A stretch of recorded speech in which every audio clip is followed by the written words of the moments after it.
কি রয়েছে, কি সারাদিনের শিডিউল রয়েছে?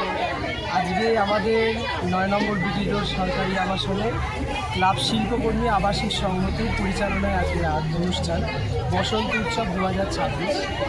এই অনুষ্ঠানে যে অনুষ্ঠান সূচি, প্রথমে আমরা প্রভাত ফেরির মাধ্যমে আমাদের শিল্পকর্মী আবাসিক সংহতি প্রাঙ্গণে এখান থেকে শুরু করে আমাদের আবাসন পরিক্রমণ, তারপরে কবিগুরু রবীন্দ্রনাথ ঠাকুরের আবক্ষ মূর্তিতে মাল্যদান এবং সর্বশেষ আমাদের এই 5 নম্বর মাঠ প্রাঙ্গণে সাংস্কৃতিক অনুষ্ঠান, ছোট ছোট বাচ্চাদের নিয়ে একটা সুন্দর সাংস্কৃতিক অনুষ্ঠান।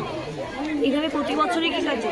এটা আমরা তো ছোট থেকে দেখে আসছি, তারও আগে থেকে অনুষ্ঠান করে ভালোই লাগছে এবং আমি বিগত বছরেও থাকি এবং আমরাও কয়েক বছর আগে আমরাই প্রথম 4-5 জন মিলে এই প্রোগ্রামটা বসন্ত উৎসবটা শুরু করেছিলাম।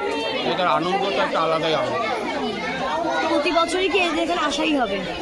প্রতি বছরই আসার অঙ্গীকারটা থাকে। আপনার নাম? আমার নাম রত্নদীপ সেন।